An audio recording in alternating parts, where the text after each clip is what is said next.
नमस्कार। सतमोला कवियों की चौपाल में आप सभी दर्शकों का हार्दिक स्वागत है। सतमोला कवियों की चौपाल यानी आपकी अपनी चौपाल। सतमोला कवियों की चौपाल आने वाले 15 अगस्त 2025 को अपने 22 वर्ष पूर्ण करने वाली है। और सतमोला कवियों की चौपाल की विशेषता ये है कि सतमोला कवियों की चौपाल के साथ जुड़े हैं आप सभी नवांकुर और वृद्धांकुर और स्थापित कवियों के रूप में। ये अपना एक परिवार है और इसमें से 1000 आज स्थापित कवि हो चुके हैं और उनकी अपनी पहचान बन चुकी है। ऐसे ही केवल दूसरी विशेषता ये है कि ये केवल हिंदी नहीं, सभी भारतीय भाषाओं तेलुगु, तमिल, कन्नड़, मलयाली, उड़िया, सिंधी, गुजराती, मराठी, सभी भारतीय भाषाओं की कविताओं का ये कार्यक्रम है। और इस कार्यक्रम की विशेषता ये है कि इस हमारे कार्यक्रम में भारतीयता की बात होती है, सनातन की बात होती है, लोक मंगल की बात होती है। अगर नहीं बात होती तो अभारतीयता की बात नहीं होती, सनातन विरोध की बात नहीं होती। और जो है हमारे कार्यक्रम में जो एक फूहड़ता है, जो आज कवि सम्मेलनों की एक विशेषता बन चुकी है, वो हमारे यहां नहीं होती। और इस कवि कार्यक्रम में यदि आप सम्मिलित होना चाहते हैं तो आप हमसे संपर्क में रहिएगा। तो आज सबसे बड़ी हर्ष का जो एक कारण, सबसे बड़े हर्ष के कारण है कि आज हमारे बीच में उपस्थित हैं सुप्रसिद्ध हिंदी विद्वान, केंद्रीय हिंदी निदेशालय के निदेशक महोदय, साथ ही आप केंद्रीय हिंदी संस्थान के आप उसके भी निदेशक हैं। आप दोनों महती जिम्मेदारियां निभा रहे हैं, आज हमारे बीच में हैं। जोरदार ताली के साथ हम उनका स्वागत है। हमारे बीच में उपस्थित हैं देश के सुप्रसिद्ध हास्य व्यंग कवि एवं गजलकार, बहुत मेरे युवा समय के साथी हैं, युवा साथी हैं हमारे। उनका नाम होता है दीपक गुप्ता। या जोरदार ताली के साथ हम स्वागत। हमारे बीच में उपस्थित हैं अदिति कॉलेज की प्रोफेसर रजनी मान जी। आप अखिल भारतीय साहित्य परिषद से जुड़ी हैं। जोरदार ताली के साथ हम उनका स्वागत है। हमारे बीच में हमारे युवा साथी निशांत सिन्हा जी बैठे हैं। जोरदार ताली के साथ हम उनका स्वागत है। मैं आमंत्रित कर रहा हूं देश के लाडले कवि और जिनका जो हास्य और एक व्यंग शोध का विषय भी बन जाता है।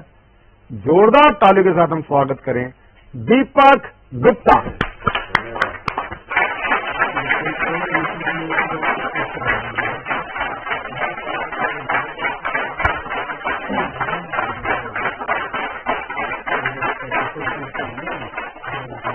कवियों की चौपाल कार्यक्रम में मैं आप सभी दर्शकों का, श्रोताओं का अभिवादन करता हूं, अभिनंदन करता हूं और धन्यवाद प्रवीण जी।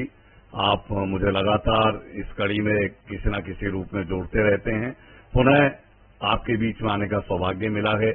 हंसने मुस्कुराने की बात यह है कि कभी बचपने में जब विवाह नहीं हुआ था तो गणेश जी से एक वंदना मैंने लिखकर कुछ मांगा था।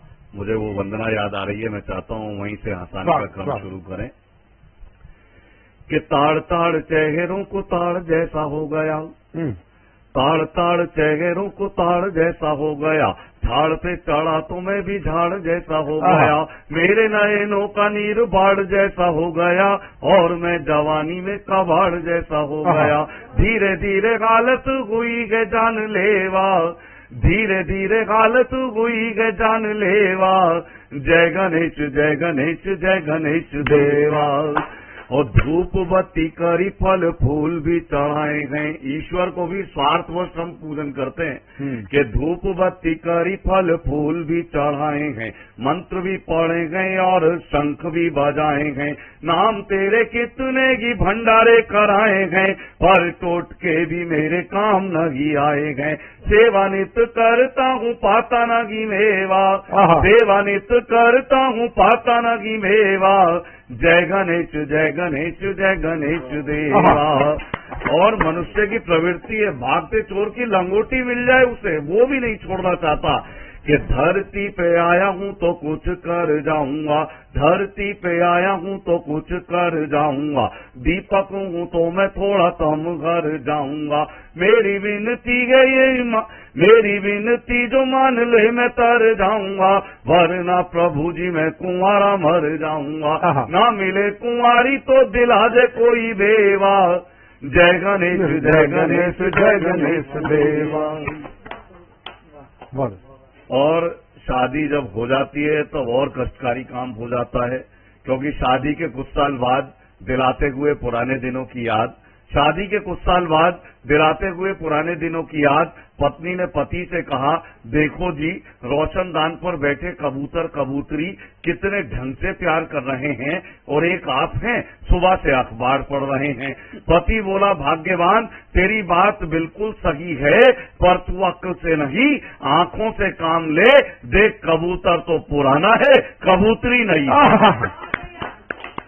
धन्यवाद।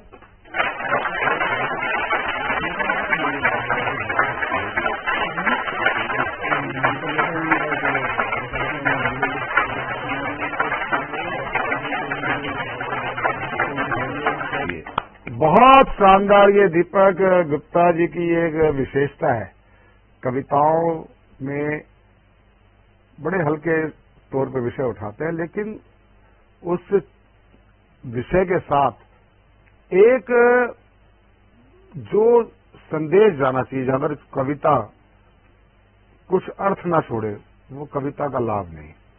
और वो दीपक गुप्ता जी की कविताओं का बहुत ही एक विशेषता रहती है। और अब मैं जिनको आमंत्रित करना चाहता हूं, वह होती हैं हमारी प्रिय साथी, हमारे कार्यक्रम के मानद निदेशक प्रोफेसर रजनी मान जी। आप हमारे कार्यक्रम में आए हैं तो मैं जरूर चाहूंगा कुछ आप नए कवियों को, वरिष्ठ कवियों के साथ आप कुछ संदेश देना चाहें। प्रोफेसर रजनी मान जी। मैं चाहूंगी सभी युवा साथियों से कि वो जो हमारे आसपास घटित हो रहा है, उन घटनाओं को देखें, समझें और उसे अपनी कलम के माध्यम से जन जन तक पहुंचाएं। ये मेरी सभी से गुजारिश है कि वो इस कार्य को करें। बस रजनी जी, हम तो आपसे अपेक्षा करते थे, आप जो ये नए लोग हैं, देखो एक हमने शब्द नामांकुर प्रचलित है, वृद्धांकुर शब्द यहीं से ही गला गया है। इसमें एक और जोड़ दीजिए, मध्यांकुर। अच्छा, तो मध्यांकुर में भी आपसे पूछूंगा, लेकिन वृद्धांकुर हुए हैं कि 80-85 साल का व्यक्ति भी जब मुझसे संपर्क करता है कि मैं आपके कार्यक्रम में आना चाहता हूं, जब मैं उनसे आयु पूछता हूं ना, मुझे बताते हैं मैं 85 प्लस हूं, तो मैं उनका फोन सुनते सुनते ना मैं अचंभित हो जाता हूं। कई बार तो उनकी बात सुनकर के आंखें नम हो जाती हैं कि सही जो सृजन करता होता है ना, उसको मंच उपलब्ध नहीं है। और आज जो मंच है वो कलम के धनी लोगों के लिए नहीं है, प्रस्तोता के लिए है।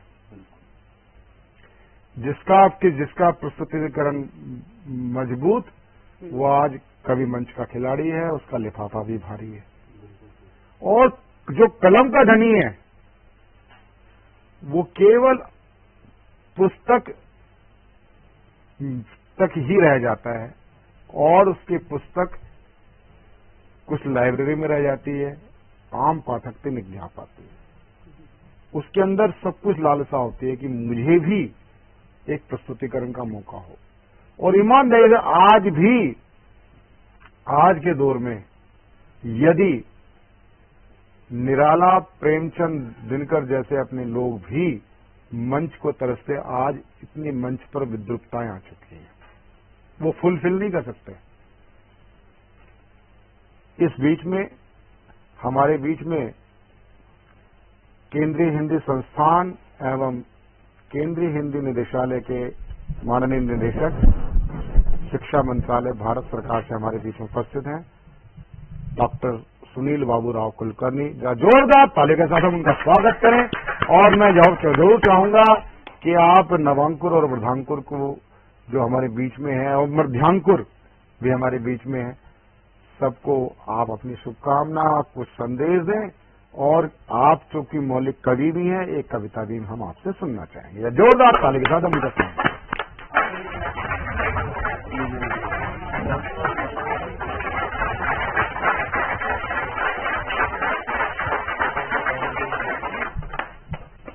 धन्यवाद प्रवीण जी।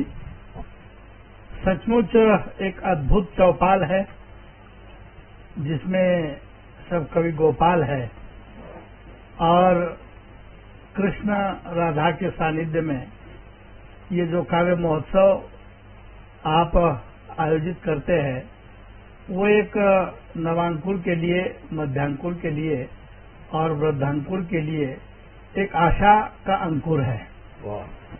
और ये न जाने कितने ऐसे अनाभिज्ञ कवियों को आपके माध्यम से जनता से अवगत कराता है।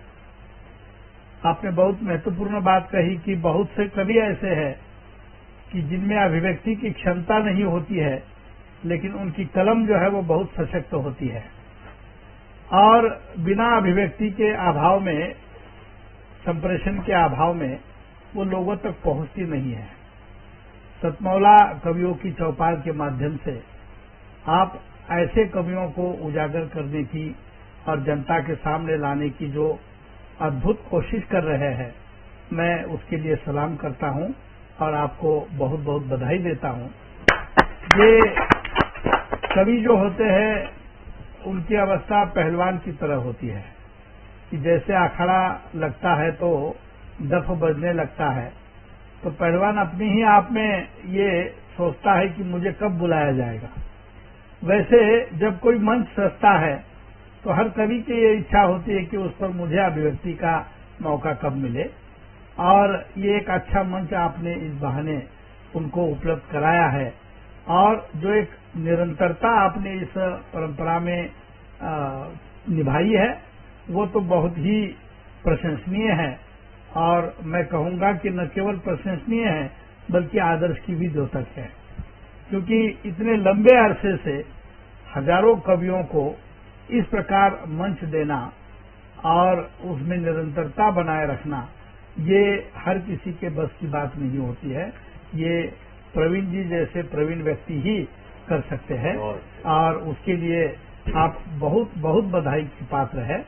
मैं बहुत प्रसन्नता का अनुभव करता हूं। इसके पहले भी मैं एक बार आपके इस एक एपिसोड में आया था और तब भी मैंने कवियों को सुना था कि जो कविताएं प्रायः पाठ्यक्रम में नहीं पढ़ने को मिलती है, या जो कविताएं हमें शोध के किसी प्रबंध में नहीं दिखाई देती है, या जिस कविता पर कभी आलोचना और समीक्षा करने का सौभाग्य हमें नहीं मिलता है, ऐसी अद्भुत कविता इस सतमौला कवियों की चौपाल के माध्यम से जब सुनने को मिलती है, तब हमें लगता है कि हम अभी भी कितने अधूरे हैं, अपूर्ण हैं, और कविता का ये सागर कितना भरा हुआ है। कभी लगता है कि कविता की बाधा होवे, वे कृष्ण हरम राधा होवे। वैसे यहाँ कवियों की चौपाल को देखने के बाद हर कवि कविता को बाधा होता है और वो कृष्ण और कविता राधा होती है। मैं इस परंपरा के लिए आपको बहुत बहुत साधुवाद देता हूँ और आशा करता हूँ कि आपका ये परंपरा नित्य इस तरह से निरंतर बनी रहे और उसमें आपकी निरंतरता बनी रहे। सामान्य से सामान्य कवि भी आपके इस चौपाल के माध्यम से हमारे जनता के सम्मुख आए और आज के इस तनाव भरी जिंदगी में तनाव को मुक्त करने के लिए मुझे लगता है कि कविता दवाई से भी ज्यादा काम करती है। जहां दवाइयां जो असर एक स्थिति के बाद कर नहीं पाती, वो असर दवाइयां कभी एक्सपायर हो जाती है या कभी बार बार लेने से उसका प्रभाव कम हो जाता है, लेकिन कविता एक ऐसी दवा है कि जो न कभी एक्सपायर होती है और न ही उसका कभी असर कम होता है। उल्टा वो जब जब भी सुनी जाती है उसमें से कुछ न कुछ नए अर्थ निकाले जाते हैं। ज्ञानेश्वर ने 12वीं शताब्दी में लिखा ज्ञानेश्वरी, लेकिन आज भी जब हम पढ़ते हैं तो नित्य उसमें नया कुछ न कुछ पाते हैं। तुलसी ने रामचरितमानस लिखा, लेकिन कितनी सदियां हो गई, आज भी जब हम उसको सुनते हैं, पढ़ते हैं, कुछ न कुछ नया पाते हैं। और शायद इसीलिए उनको कालजयी कवि की उपमा हमने दी कि हर काल में वो प्रासंगिक है, हर काल में उससे कुछ नए नए अर्थ जो है उभरते हैं। मैं इस आयोजन के लिए, और आज तो मैं अपने आप को बहुत धन्य मान रहा हूं कि दीपक जी जैसे हास्य कवि को, और गंभीर कवि, आपने उनको हास्य कवि कहा, लेकिन मुझे तो बहुत गंभीर कवि लगे और असरदार कवि लगे। और जीवन के इस गहन फिलॉसफी को इतने सहज सरल शब्दों में अभिव्यक्त करना, इसके लिए बहुत साधना करनी पड़ती है। मैं दीपक जी को बहुत बहुत बधाई देता हूँ और मेरा अपना भाग्य मानता हूँ कि आज इस आपका सानिध्य मुझे मिला और आपके कार्यक्रम में मुझे भी सहभागिता देने का अवसर। सुधीर जी, हम आपका आना पूर्ण तब होगा, आप केंद्रीय हिंदी संस्थान के आप निदेशक हैं, केंद्रीय हिंदी निदेशालय के भी, लेकिन आप मूलतः आप भारतीय भाषा के भी कवि हैं। हम आपसे 2 कविता सुनना चाहते हैं, एक हिंदी में और एक मराठी में। जरूर, आपकी अपेक्षा जरूर पूरी होगी। मैं मूलतः बचपन से काव्य प्रतियोगिता में सहभागी होता रहा हूँ। कुछ मराठी में भी लिखा है, 1-2 काव्य संकलन मराठी में आए हैं। हिंदी में अभी स्वतंत्र रूप से काव्य संकलन आया नहीं, लेकिन 4 काव्य संकलनों का मराठी हिंदी अनुवाद मैंने किया है, वो प्रकाशित हुए हैं। एक कविता की जो मैंने खुद मराठी में भी लिखी है और उसका हिंदी में अनुवाद भी मैंने ही किया है। कविता का शीर्षक है वैश्वीकरण, उसको मराठी में जागतिकीकरण कहा जाता है। तो पहले मैं हिंदी की पंक्ति पढ़ूंगा और फिर उसकी मराठी पंक्ति भी आपको बताऊंगा। कविता का शीर्षक है वैश्वीकरण। आजकल ये वैश्वीकरण की बह रही है धारा, अरे आजकल ये वैश्वीकरण की बह रही है धारा, और दिन ब दिन घट रहा है इंसानियत का नारा। बहुत अच्छा। अरे आजकाल या जागतिकीकरणाचा वाहू लागला वारा, अरे आजकाल या जागतिकीकरणाचा वाहू लागला वारा, अन दिवसेंदिवस आटत आहे माणुसकीचा झरा, दिवसेंदिवस आटत आहे माणुसकीचा झरा, जिकडे तिकडे चोहीकडे हो बाजारवादच सारा, जिकडे तिकडे चोहीकडे हो बाजारवादच सारा, अन दिवसेंदिवस वाढत आहे यूज अँड थ्रोचा नारा, जिधर भी देखे उधर दिखे बाजारवाद ही सारा, अरे जिधर भी देखे उधर दिखे बाजारवाद ही सारा, और दिन ब दिन बढ़ रहा है यूज एंड थ्रो का नारा, दिन ब दिन बढ़ रहा है यूज एंड थ्रो का नारा, शहर शहर का हर मकान बन रहा है दुकान। इस ग्लोबलाइजेशन में क्या हुआ, तो हर शहर का हर मकान बन रहा है दुकान, अन रोटी से भी डबल रोटी लग रही महान। बहुत अच्छे, बहुत अच्छे, बहुत अच्छे। शहरामधले प्रत्येक मकान बनू लागले दुकान। अरे शहरामधले प्रत्येक मकान बनू लागले दुकान। अन रोटी ऐवजी डबल रोटी वाटू लागली।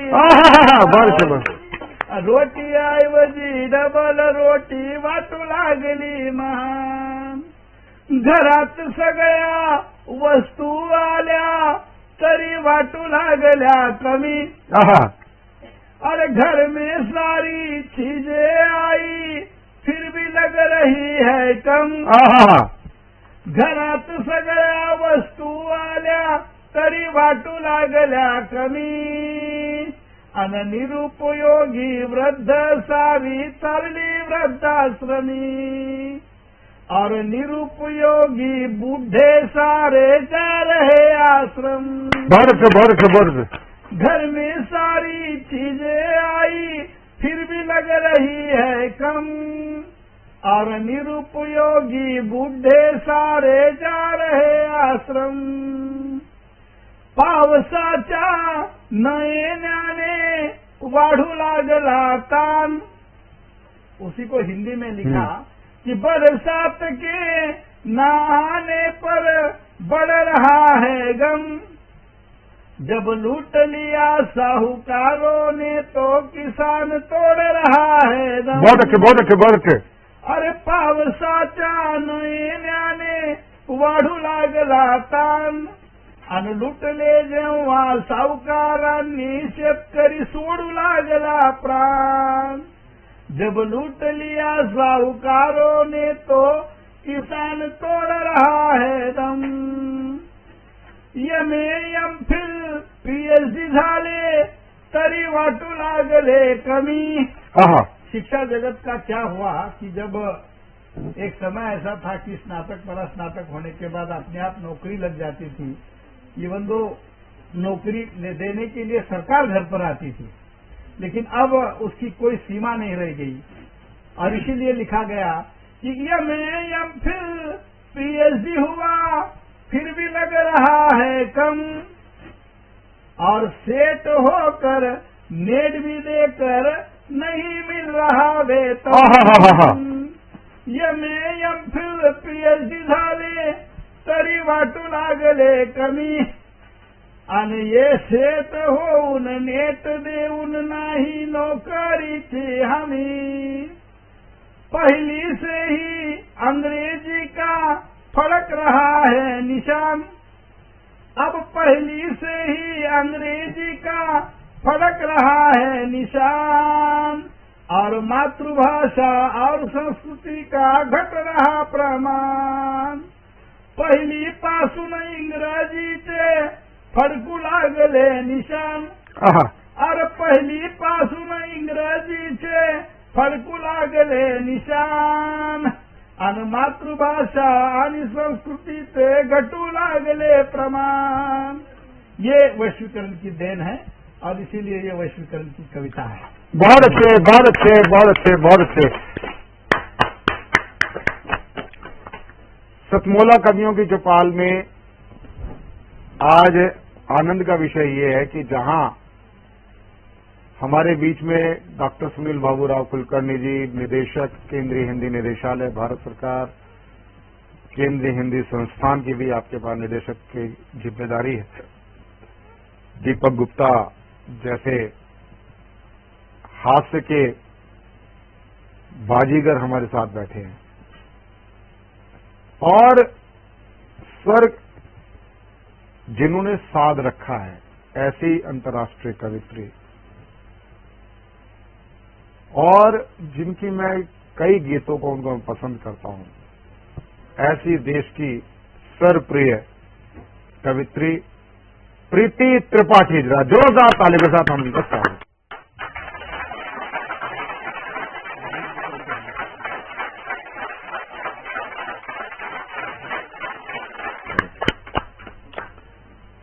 मैं दो पंक्तियों के साथ मैं आमंत्रित करना चाहूंगा कहूं क्या किस तरह से जिंदगी को जी लिया मैंने, कहूं क्या किस तरह से जिंदगी को जी लिया मैंने, चुभन सुई घुटन धागा लबों को सी लिया मैंने, लबों को सी लिया मैंने।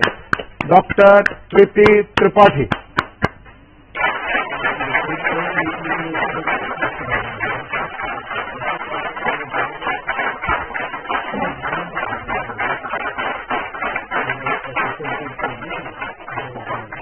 सादर नमस्कार। बहुत बहुत धन्यवाद मुझे यहाँ बार बार आमंत्रित करने के लिए। यहाँ आना बहुत सुखद होता है। एक गीत से आप सबको जोड़ती हूँ। प्रेम में जो सबसे सुखद होता है वो होता है विरह, और विरह की साक्षी रही हैं मीरा। मैंने अपने भावों को, अपने शब्द पुष्पों को समर्पित करने की कोशिश की है। सुनिएगा। मैंने मीरा के वैराग्य को चुन लिया, मैंने मीरा के वैराग्य को चुन लिया, राजमहलों का श्रृंगार भाया, देहरी द्वार तरसा किए युग हुआ, देहरी द्वार तरसा किए युग हुआ, कोई दीपक जलाने को आया नहीं, मैंने मीरा के वैराग्य को चुन लिया। बहुत आभार। पहला बंद देखें।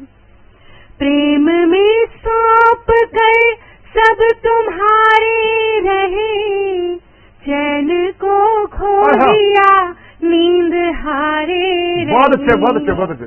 मुझ में मिलते रहे प्यास के हल सभी, तुम समंदर से खारे के खारे रहे, मैंने हर मोड़ पर साथ चाहा मगर, मैंने हर मोड़ पर साथ चाहा मगर, तुमने मुझ में कभी मन लगाया नहीं, मैंने मीरा के वैराग्य को चुन लिया, राजमहलों का श्रृंगार भाया नहीं, मैंने मीरा के वैराग्य को चुन लिया।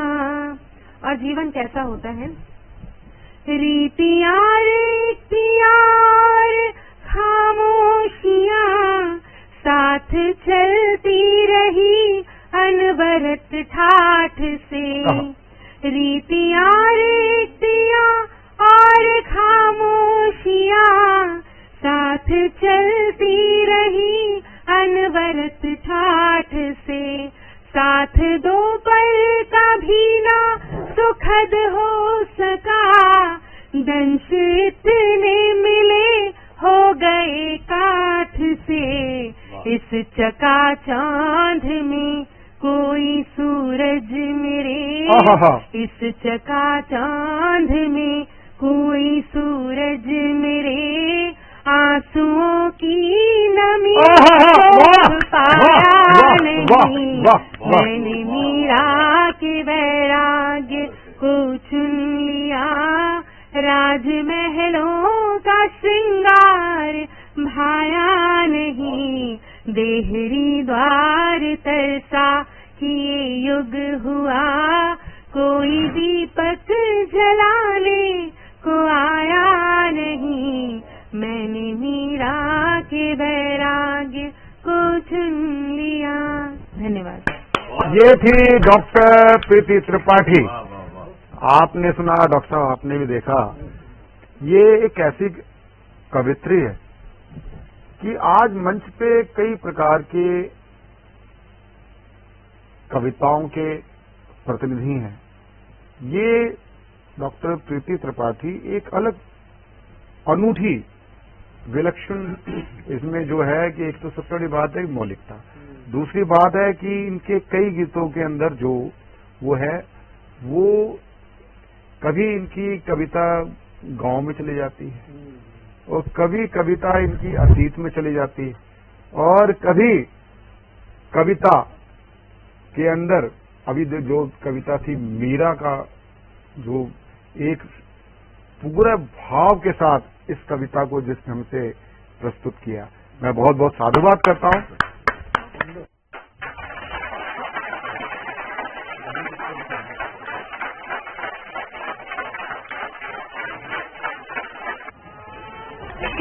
रोहन, अभी तक पढ़ाई शुरू नहीं की ना तुमने? गायत्री का ग्लास में तुमने ही छोड़ा था ना? तुम्हारे पापा को बताऊंगी। मैंने ग्लास के साथ एक फ्लावर पॉट भी तोड़ा था। हाँ? बोला कुछ भी पता।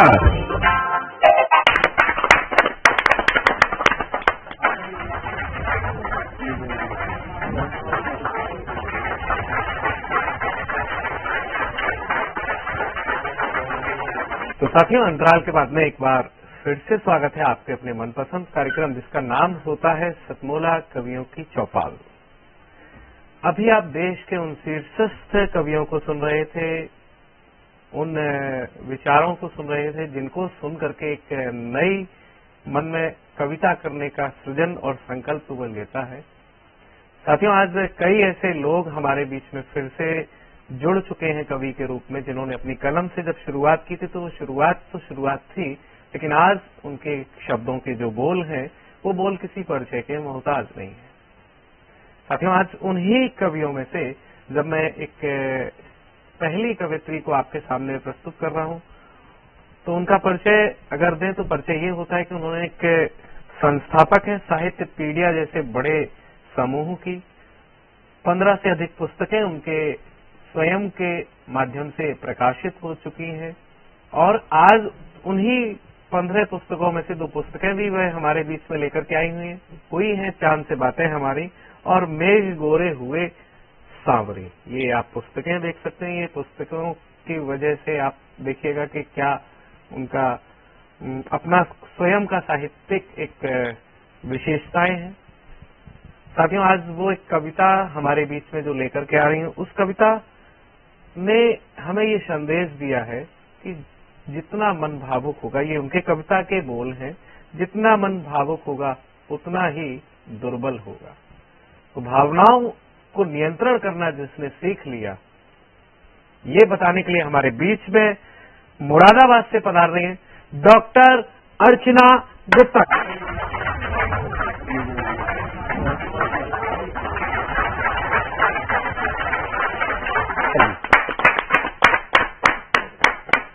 सभी को नमस्कार। 4 पंक्तियों से अपनी बात रखती हूँ।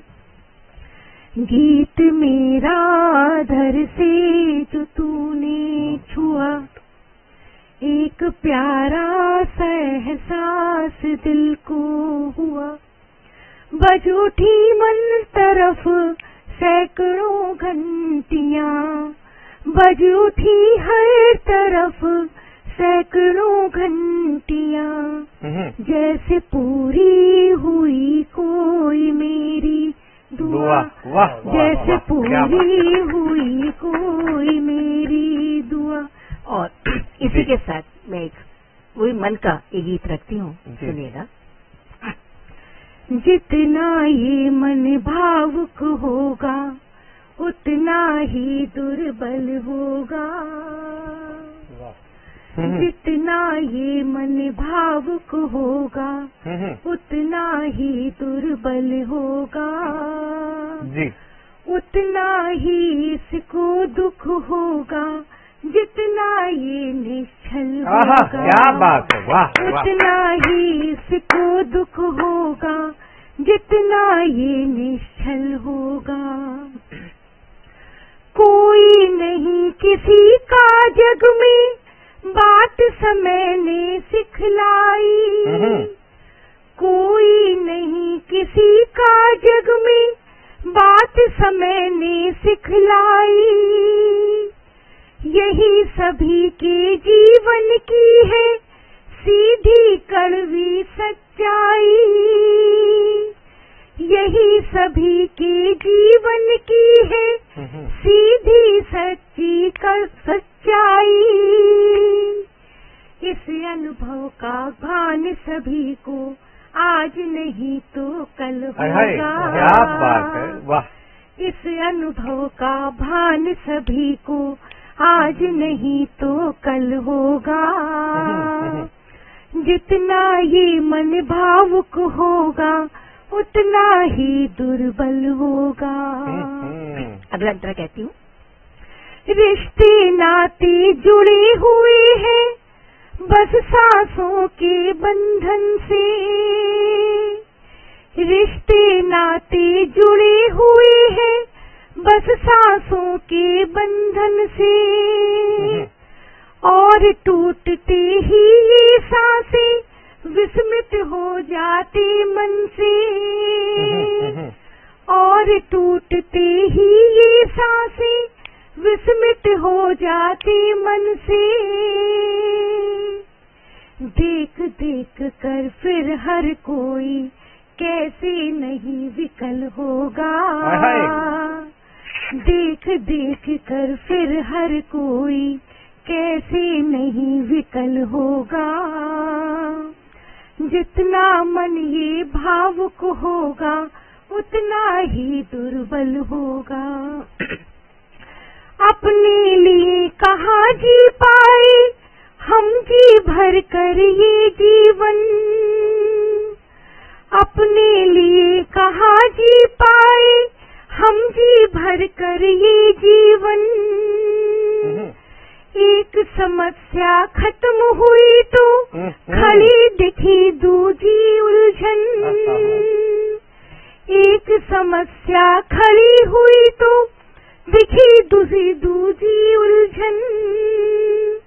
यही सोच कर डिगे नहीं हम, यही सोच कर डिगे नहीं हम, कहीं छुपा तो हल होगा।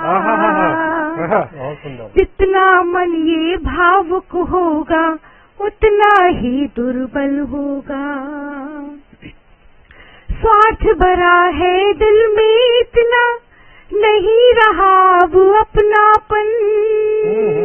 बहुत सुंदर। स्वार्थ भरा है दिल में इतना नहीं रहा अब अपनापन। भाग रहे दौलत के पीछे छूट रहा पीछे जीवन। भाग रहे दौलत के पीछे छूट रहा पीछे जीवन। ध्यान रहे आँखों में एक दिन, ध्यान रहे आँखों में एक दिन पछतावे का जल होगा। जितना मन ये भावुक होगा उतना ही दुर्बल होगा। और इसका आखिरी बंद देती हूँ, नहीं लिखा है जो नसीब में कभी नहीं मिल पाएगा। नहीं लिखा है जो नसीब में कभी नहीं मिल पाएगा। लेकिन जो कुछ मिलना तय है खुद चल कर वो आएगा। लेकिन जो कुछ मिलना तय है वो खुद चल कर आएगा। जितना संतोषी मन होगा, जितना संतोषी मन होगा उतना सफर सरल होगा। बहुत सुंदर। जितना संतोषी मन होगा उतना सफर सफल होगा। जितना मन ये भावुक होगा उतना ही दुर्बल होगा। जितना मन ये भावुक होगा उतना ही दुर्बल होगा। उतना ही इसको दुख होगा जितना ये निश्चल होगा। जितना ये निश्चल होगा। बहुत बहुत शुक्रिया।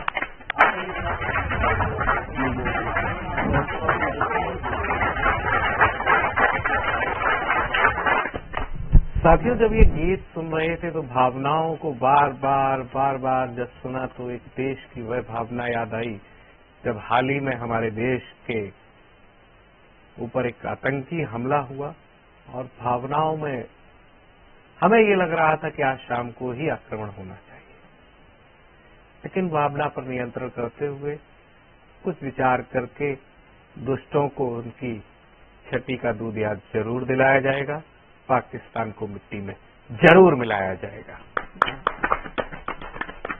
हाँ, माना मन व्यथित हुआ है, नहीं कभी फिर सचेत हुआ है, और विचलित मन ने कोशिश करके, आज भारत विचलित है लेकिन कोशिश करेगा तो परिणामों से जग चकित होगा। तो विचलित मन ने कोशिश करके परिणामों जग चकित हुआ है, और हम जरूर चकित करेंगे, लेकिन उस देश के नाम एक गीत होना चाहिए। और जब हमारे बीच में योगेश जैसा एक बहुत ही सरल सौम्य इस देश का गीतकार हो, तो क्यों ना उन्हीं को आमंत्रित किया जाए सबकी जोरदार तालियों से। और यहाँ से पधारे हुए योगेश दीक्षित जी।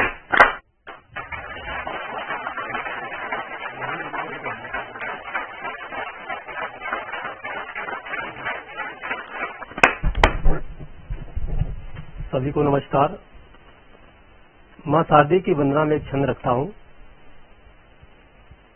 कि शारदे भवानी आओ ज्ञान दीपिका जलाओ, शारदे भवानी आओ ज्ञान दीपिका जलाओ, आके मातु कविता को शुरू करवाइए, आके मातु कविता को शुरू करवाइए, हाथ लिए समिधा ये गीत छंद रस वाली, आप ही हवन पूजा पूरी करवाइए, स्वान पे सवार होके मातु बीड़ा पाली, अब करिए न देर आके बीच में बिराजिए, पूजा वंदना में हो जो भूल कोई भूल बस, मातु भूल मान कर भूल को विसारिए, मातु भूल मान कर भूल को विसारिए।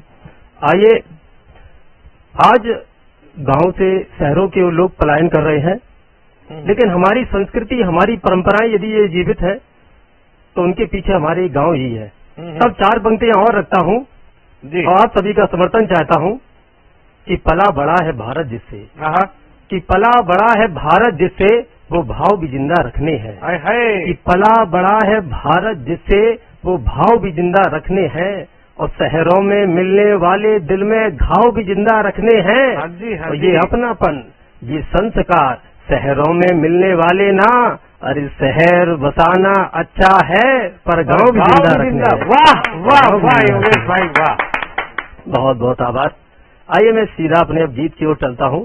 हमारे देश की सांस्कृतिक, भौगोलिक और ऐतिहासिक खूबसूरती को समेटे हुए हमारा ये गीत जी निवेदित है कि जिसकी रज रज चंदन है और कण कण में बलिदान, कि जिसकी रज रज चंदन है और कण कण में बलिदान, ऐसा प्यारा पावन है ये मेरा हिंदुस्तान, ऐसा प्यारा पावन है ये मेरा हिंदुस्तान, कि जिसकी रज रज चंदन है और कण कण में बलिदान, ऐसा प्यारा पावन है ये मेरा हिंदुस्तान। और क्या खूबसूरती है, एक बंद रखता हूँ कि केसर वाला मुकुट बना जिसके माथे की शान, अर्धानी चूनर झूम रही है खेत खेत खलियान, स्वयं किया देवों ने जिसका मुख से है गुणगान, स्वयं किया देवों ने जिसका मुख से है गुणगान, ऐसा प्यारा पावन है ये मेरा हिंदुस्तान, ऐसा प्यारा पावन है ये मेरा हिंदुस्तान। एक खूबसूरती का और बंद रखता हूँ और आपसे तालियों का साथ चाहता हूँ। स्वागत है। कि कहीं तुलसी की चौपाई रामचरित को गाए, कहीं तुलसी की चौपाई रामचरित को गाए, और कहीं कबीरा बाड़ी से अपने अमृत रस बरसाए, और धन्य हुई जो धरती पाकर मीरा और रस खान, ऐसा प्यारा पावन है ये मेरा हिंदुस्तान, ऐसा प्यारा पावन है ये मेरा हिंदुस्तान। एक और बंद रखता हूँ कि लहू बहाकर सींची है हमने इस देश की माटी, कि लहू बहाकर सींची है हमने इस देश की माटी, और तब जाकर पाई है हमने अपनी ये आजादी।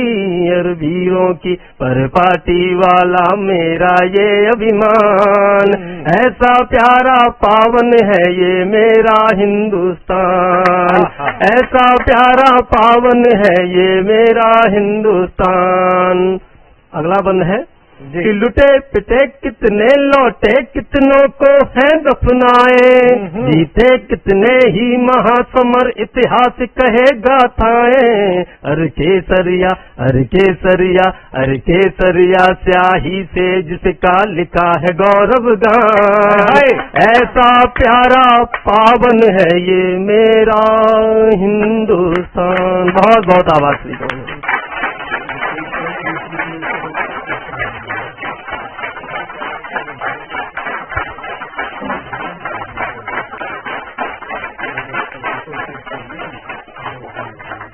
बहुत सुंदर ये गीत के बोल जरूर युवाओं में देश के प्रति वह जोश भरेंगे, सेना में देश के प्रति वह जोश भरेंगे कि जब हम देश को पुनः इस भय से मुक्त करेंगे कि कोई भी आकर के हमारे यहाँ हरकत करके जा सकता है। साथियों, ये गीत जो देश प्रेम का गाया गया, ये देश प्रेम के गीत ही हमें इस भारत पर गौरव करने के रास्ते बताते हैं। और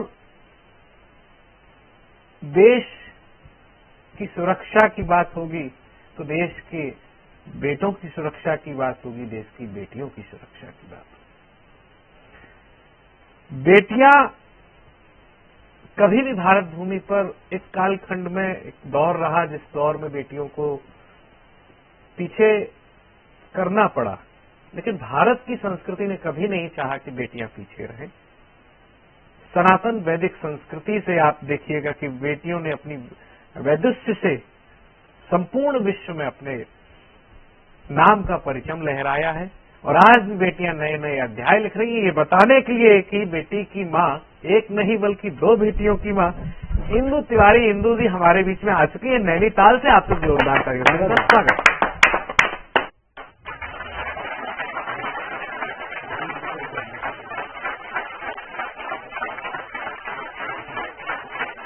मंच पर उपस्थित सभी विद्वजनों को और कार्यक्रम देख रहे सभी दर्शकों को मेरा सादर नमस्कार। मैं 4 पंक्तियों से पहले अपना परिचय दूंगी। हाँ जी।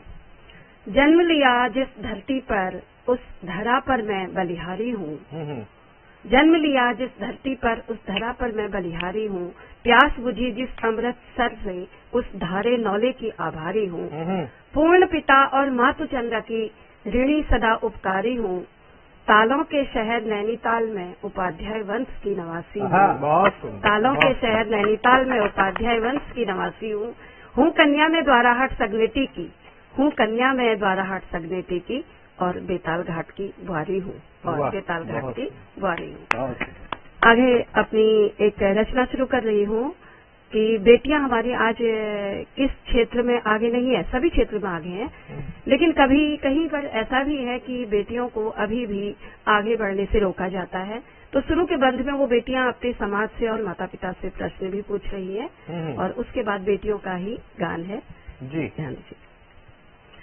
जीत का अध्याय लिख रही है बेटियां, जीत का अध्याय लिख रही है बेटियां, हमारी बेटियां हम सबकी बेटियां, जन्नत हमारे घर को बनाती है बेटियां, हमारी बेटियां हम सबकी बेटियां।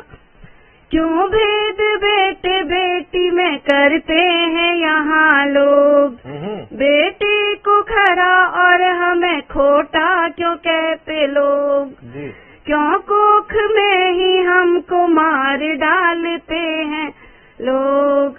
पैदा हुई है बेटी मनाते हैं यहाँ शोक, माँ बाप और समाज से, माँ बाप और समाज से पूछती है बेटियां, पूछती है बेटियां, हमारी बेटियां हम सबकी बेटियां। बचपन हमारा चूल्हे चौके में ही बीतता, हर पल हमें क्यों बोझ का ताना दिया जाता। बेटी के हाथ बैठ हमें झाड़ू दिया जाता, बेटे को कुलदीपक हमें खर्चा कहा जाता। फिर भी धरा पे देखो, फिर भी धरा पे देखो, खिलखिलाती बेटियां, खिलखिलाती बेटियां। हमारी बेटियां हम सबकी बेटियां। जीवन की हर दौड़ में आगे निकल जाती, कंधे में नर के काम से कंधा है मिलाती। आकाश को छूती है उसके पार भी जाती। सुनीता विलियम्स और कल्पना जी। आकाश को छूती है उसके पार भी जाती, धरती पे अपने होने का एहसास कराती। द्रौपदी मुर्मू हमारी वाह वीरांगना इस समय की। हाँ। बेटे से है काम में नहीं कमतर है बेटियां, नहीं कमतर है बेटियां। हमारी बेटियां हम सबकी बेटियां। जाकर नए घर में नया संसार बसाती, ससुराल घर में नए नए रिश्तों को सजाती। माँ को पुकारती थी अब वो माँ कही जाती, पापा की लाडली सबके लाड उठाती। ससुराल और पीहर को सजाती हैं बेटियां, सजाती हैं बेटियां। हमारी बेटियां हम सबकी बेटियां। जन्नत हमारे घर को बनाती हैं बेटियां, हमारी बेटियां हम सबकी बेटियां। जीत का अध्याय लिख रही हैं बेटियां, लिख रही हैं बेटियां।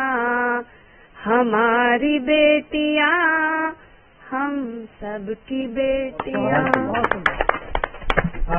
बहुत ही शानदार आपने कविता के बोल दिए। आपने बेटियों की जो समस्याएं हैं उनको भी बताया और बेटियों ने जो अध्याय दिए हैं वह भी बताए।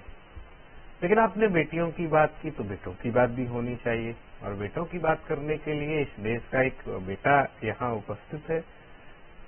उन्होंने न सिर्फ बेटों की बात की बल्कि बेटों के उस त्याग की बात की कि जब माँ ने संस्कार दिए, माँ ने प्रेरणा दी, तो बेटों ने शिशु जीवन में भी अपने प्राणों का त्याग इस राष्ट्र की रक्षा के लिए दिया। आप समझिए कि शिशु जीवन में अपने प्राणों का त्याग किसने किया। हाँ साथियों, बिल्कुल सही। मैं उस धाय माँ पन्ना के बेटे की बात कर रहा हूँ, और उन्हीं का चरित्र बताने के लिए आज हमारे बीच में बहुत ही श्रेष्ठ कवि, जो कि अध्यापन कार्य भी करते हैं, शिक्षा देने के लिए हमें आ रहे हैं कि हमें देश से प्रेम क्यों करना चाहिए। औरैया से पधारे हुए निर्मल कुमार पांडे जी, आइए जोरदार तालियों से उनका स्वागत करते हैं।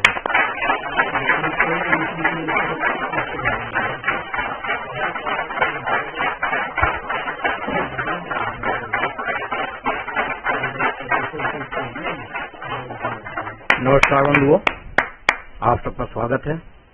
मैं औरैया से निर्मल कुमार पांडे जी आप सबके बीच में हूँ।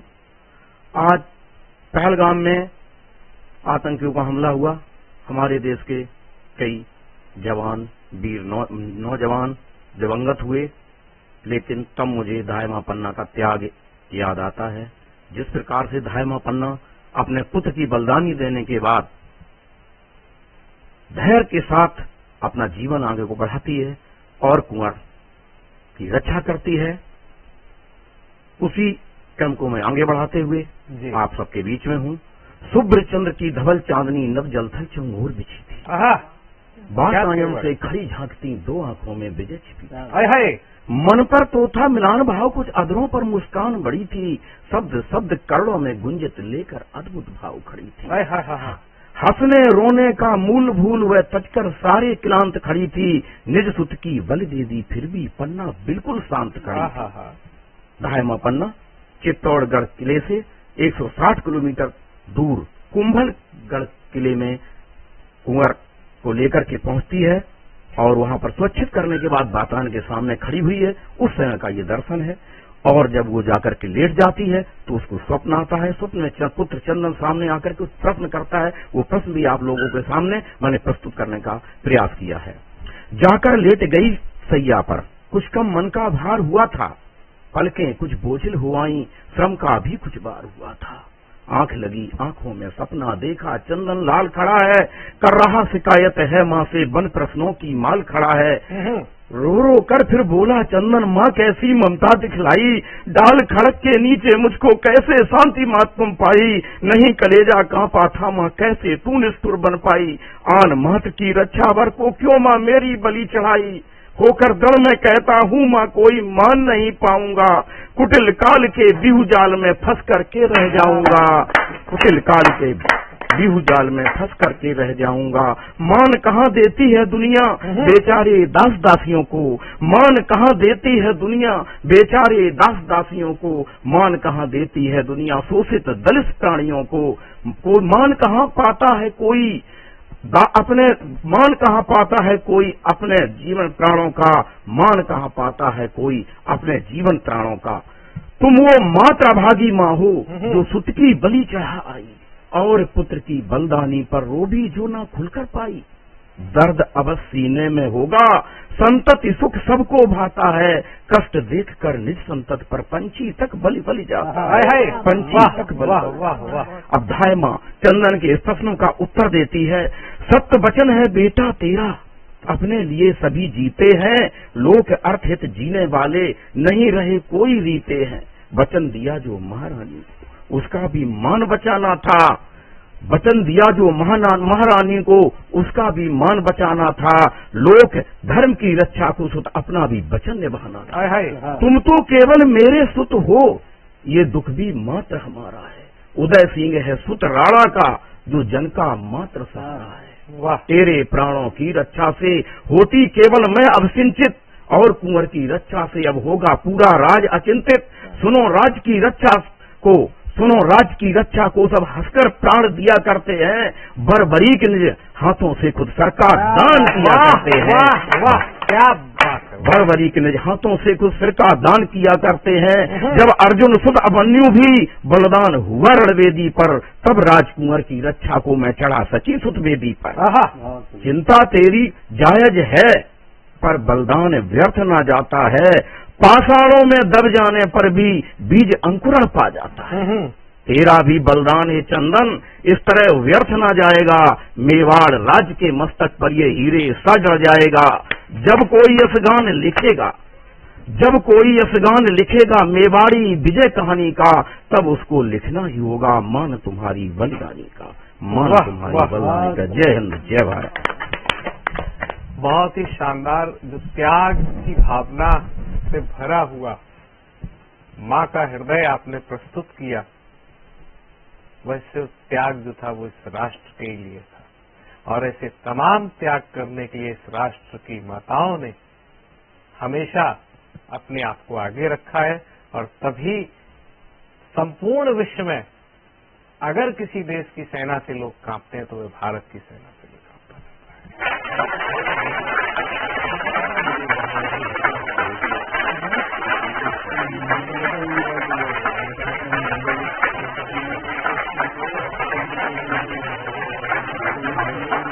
आज हमारा परम सौभाग्य है सतमौला कवियों की चौपाल की। ये भाई सतमौला कवियों की चौपाल किस चीज का जमावड़ा है? तो ये है एक नवांकुर और वृद्धांकुर लोगों का जमावड़ा है, और विश्वस्त। कुछ लोग रिकॉर्डिंग करते हैं तो टेलीकास्ट नहीं होता, कुछ लोग टेलीकास्ट होता है तो यूट्यूब पे होता है, और ये प्रत्यक्ष टीवी चैनल का शो है, और यूट्यूब पे भी हम डालते हैं वो कार्यक्रम के बाद। पहले हम डाल देते हैं, अब कार्यक्रम के एक दिन बाद डाले करेगा यूट्यूब पे, क्योंकि टीवी चैनल पर आप लोग पहुंचे। तो मैं आप सबके सामने बड़े ही हर्ष के साथ बताना चाहता हूं हमारे बीच में आज उपस्थित है भारत सरकार के शिक्षा मंत्रालय के अंतर्गत केंद्रीय हिंदी संस्थान कहलाया जाता है, अब उसको केंद्रीय शिक्षक मंडल भी बोला जाता है। उसके माननीय सचिव महोदय हमारे साथ हमारे बीच में आपको आशीर्वाद प्रदान करने के लिए हमारे बीच में उपस्थित हुए हैं। सबसे पहले हम उनका स्वागत सत्कार करते हैं।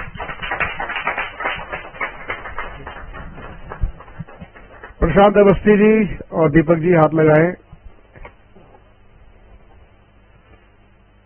हमारे बीच में धन्यवाद।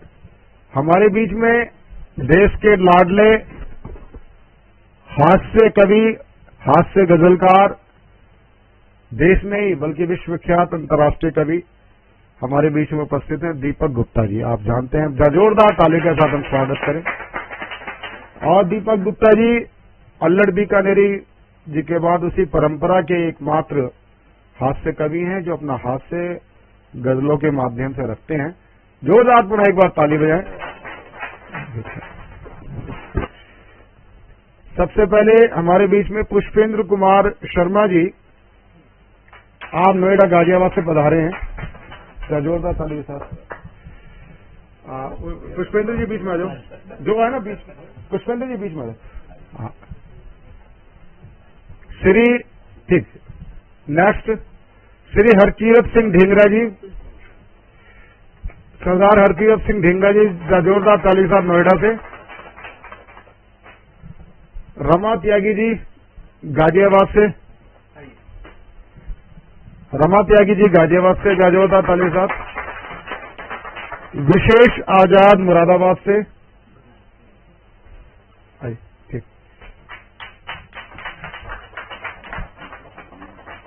जोरदार तालियां अच्छी बजें। स्वाति पूजा ग्रेटर नोएडा से,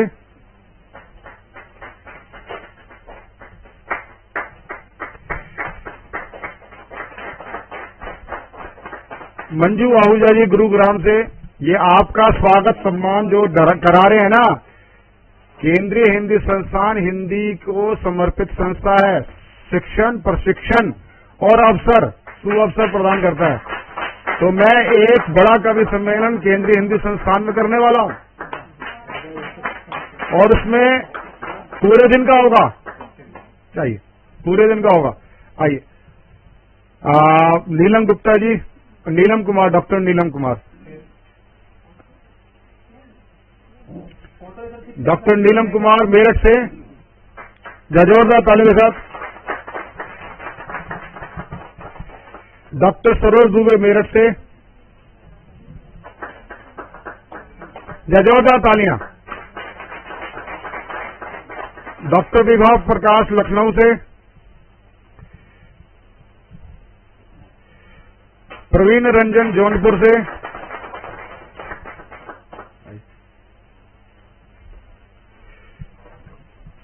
रोनू मावई मुरैना से, जाजोर ताली बजाते रहो भाई।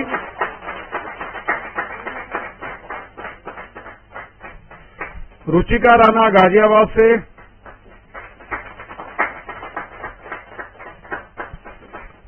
तरुण जैन नोएडा से, जोरदार ताली साथ।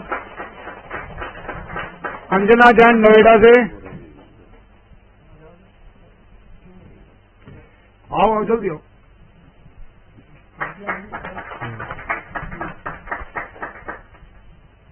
अर्चना सकलकर दिल्ली से,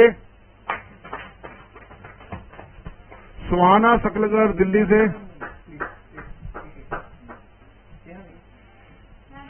नेक्स्ट सुहाना।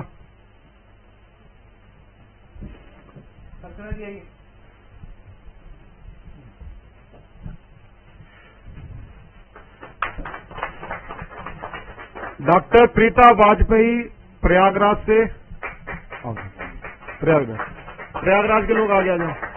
प्रयागराज से टीम आई वो इधर आगे आ गए। नेक्स्ट मिली संजय कुमार प्रयागराज से, एच.एन. पांडे जी प्रयागराज से,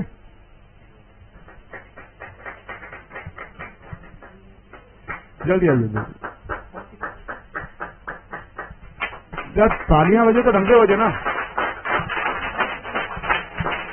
डॉक्टर किरण पांचाल इंदौर से, अर्चना एक मिनट आराम।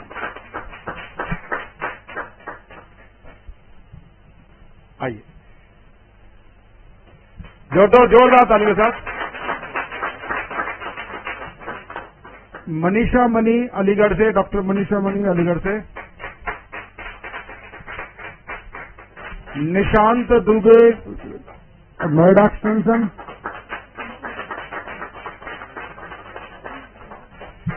डॉक्टर श्रीता गर्ग सरी गाजियाबाद। हरित तोमर दिल्ली।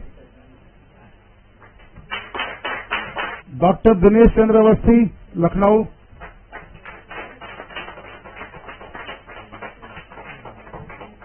डॉक्टर विशंबर दयाल अवस्थी खुर्जा। चलिए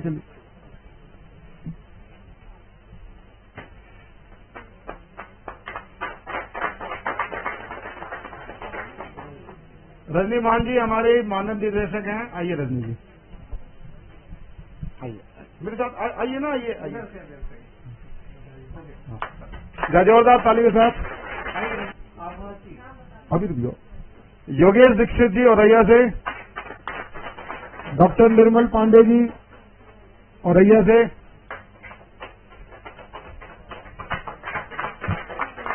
और कौन रह गया? आभा मेहता जी, आभा मेहता जी वैशाली से। चलिए ठीक है, चलिए अब काश तुम समझ पाते का लोकार्पण जो डॉक्टर मनीषा मनी जी के द्वारा सर्जित है। जोरदार ताली के साथ उसका लोकार्पण हो रहा है। सामने सामने दिखाइए।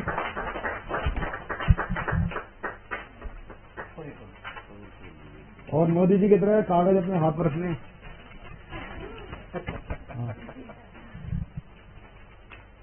जोरदार ताली के साथ।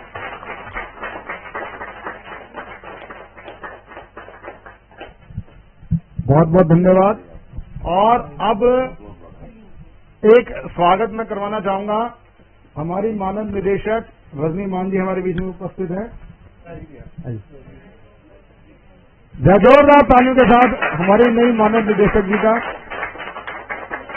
ये थे हमारे देश के लब्ध प्रतिष्ठित कवि डॉक्टर दीपक गुप्ता जी, डॉक्टर प्रीति त्रिपाठी जी और केंद्रीय हिंदी संस्थान के निदेशक, केंद्रीय हिंदी निदेशालय के निदेशक जो शिक्षा मंत्रालय के अंतर्गत है, डॉक्टर सुनील बाबूराव कुलकर्णी जी आज हमारे बीच में रहे। उन्होंने हमें कवियों को संदेश दिया, साथ ही साथ उन्होंने 2 कविताओं का पाठ किया। एक अनुवादित कविता थी और एक खुद की उनकी मराठी कविता थी। और देश से भर से आए 40-50 कवियों ने काव्य पाठ किया, आपने देखा। यदि आप भी सतमौला कवियों की चौपाल में काव्य पाठ करना चाहते हैं तो टीवी स्क्रॉल पर चल रहे नंबर 9711182183 पर आप सीधे हमसे संपर्क कर सकते हैं। व्हाट्सएप कॉल के द्वारा व्हाट्सएप मैसेज भी छोड़ सकते हैं। आप निरंतर हमारे शो के साथ 5 वर्ष के लिए जुड़ सकते हैं। 5 वर्ष में सुनिश्चित तौर पर आपको हम 10 बार का पाठ करा सकते हैं। तो आप किसी भी भारतीय भाषा के कवि हों, अर्थात प्रादेशिक भाषा हो, पंजाबी, तेलुगु, मलयाली, कन्नड़, मराठी, गुजराती, सिंधी, उड़िया, कोंकण, किसी में भी आप काव्य पाठ हमारे यहाँ कर सकते हैं। और कविता विधा के साथ साथ हम स्टोरी टेलिंग भी करवाते हैं। ये भी एक साहित्य की विधा है। आप हमारे कार्यक्रम में सम्मिलित हो सकते हैं। टीवी स्क्रॉल पर चल रहे नंबर 9711182183 पर व्हाट्सएप के द्वारा आप मैसेज छोड़ सकते हैं। हमारी टीम आपसे संपर्क करेगी। और ये एक विश्वसनीय और एक स्वस्थ प्लेटफॉर्म है जहां कविता सुनी और सुनाई जाती है। तो जुड़िए हमारे व्हाट्सएप नंबर से 9711182183। मिलते हैं अगले रविवार पुनः सतमोला कवि चौपाल में। नमस्कार।